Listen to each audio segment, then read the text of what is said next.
नाज़रीन, डॉक्टर मनमोहन सिंह साबिक वज़ीर-ए-आज़म भारत जो इस दुनिया को छोड़ चुके हैं और भारत समेत पाकिस्तान और ख़ास तौर पर चकवाल भी उनकी याद में सोगवार है। चकवाल ख़ास तौर पर इसलिए क्योंकि ये चकवाल का गांव है जिसके अंदर उनकी पैदाइश हुई थी 1932 में और यहाँ पर इस गांव के अंदर वो पले बड़े हैं, खेले हैं और फिर पार्टीशन के बाद वो यहाँ से इंडिया तशरीफ़ ले गए। हम मौजूद हैं गांव में और यहाँ पर आज वही गलियाँ आपको दिखाएंगे और वही गांव आपको दिखाएंगे और यहाँ के कुछ मकामी लोग हैं उनसे भी आपकी मुलाकात करवाएंगे और उनसे जानेंगे कि मनमोहन सिंह आखिर कौन थे और क्यों ये गांव आज सोगवार है।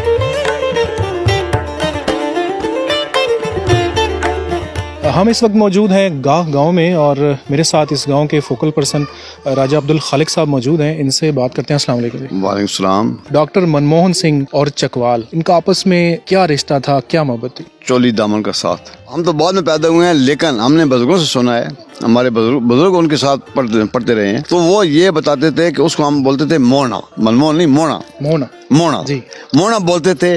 और हमारे साथ वो इट्टी टला गुली डंडा खेलते हैं, वो भी खेलते थे। राजा ममदली साहब ने मुझे खुद बताया जब हम इंडिया से वापस मिल के आए हैं ना, तो कहते हैं राजा तुम्हें याद है कि एक दफा हम बगवाल इम्तिहान देने गए थे तो रास्ते में मैं बेर के ऊपर चढ़ के बेर तोड़ रहा था और आप मेरे बेर लेके भाग गए थे। अच्छा, ये उनको याद जी उनको याद है। 37 में वो स्कूल में दाखिल हुए हैं, 41 में वो 4 जमातें पढ़ के, यहाँ उसको 4 होती थी, 4 जमातें तक उन्होंने इस स्कूल में पढ़ा है। उसके बाद इनके वालिद साहब का कारोबार था उधर पेशावर में ड्राई फ्रूट का, तो वो वहाँ पे चले गए।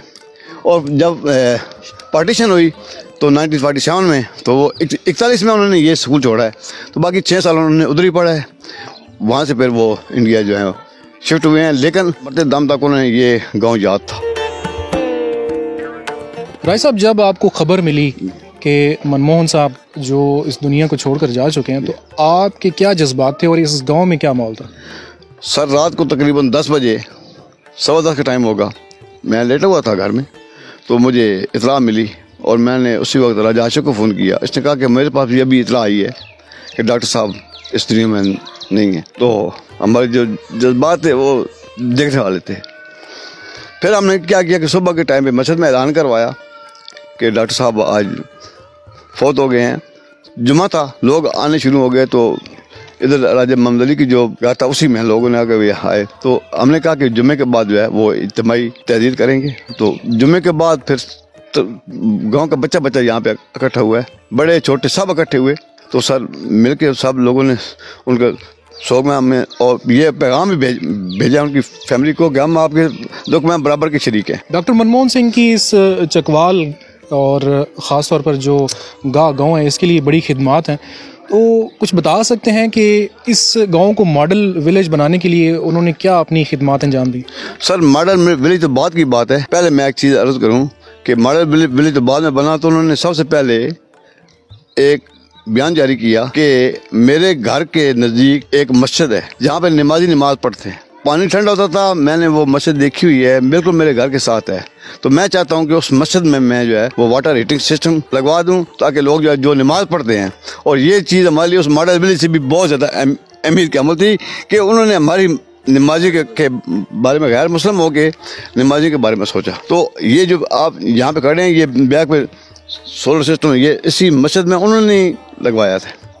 उसके बाद जो मॉडल विलेज का था तो वो तो उनकी अपनी काविश थी। हमें तो जो हमने अनाउंसमेंट सुनी टीवी पे, उस वक्त ये चौधरी शुजा साहब थे एक्टिंग प्राइम मिनिस्टर, तो उन्होंने ऐलान किया और हमें उस तवज्जो से बहुत सी चीज़ें मिली हैं, कुछ रह भी गई हैं, लेकिन जो भी मिला है बहुत कुछ मिला है और उन्हीं की तवज्जो से मिला है। हमें डबल रोड मिली है, बलकसर टू गा, बच्चियों के लिए हाई स्कूल, बच्चों के लिए भी high school, BHU, veterinary hospital, vocational training centre, गलियों की जो मरम्मत है वो सारी हमने उन्हीं के हवाले से हमें मिली है।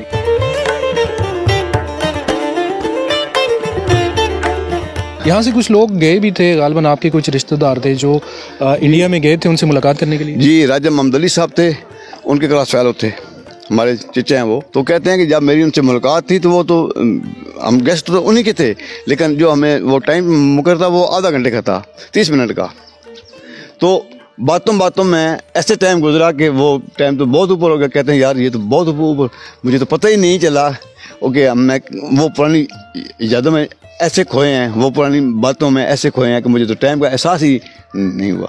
बेशक जी, इस वक्त पूरा गांव सोगवार है और इंसानियत का और मोहब्बत का एक जो रिश्ता होता है वो सबसे बड़ी चीज़ होती है। हिंदू, मुस्लिम, सिख, इन चीज़ों से हटकर अगर आप देखें तो इस गांव के अंदर डॉक्टर साहब ने जिस तरह गलियों में और इस इलाके में वो खेल कर बड़े हुए हैं और यहाँ से माइग्रेट करके गए हैं, तो एक बड़ी जमहूरियत के वो वज़ीर आज़म बने। तो आज हम आपको दिखा रहे थे डॉक्टर मनमोहन साहब का जो घर है, आबाई उनका इलाका है, गांव, वो आज हमने आपको दिखाया। डॉक्टर साहब तो आज इस दुनिया में मौजूद नहीं है, लेकिन ये गांव पूरा उनके लिए सोगवार है। आज के लिए इतना ही, मिलते हैं नेक्स्ट वीडियो में। अल्लाह हाफ़िज़।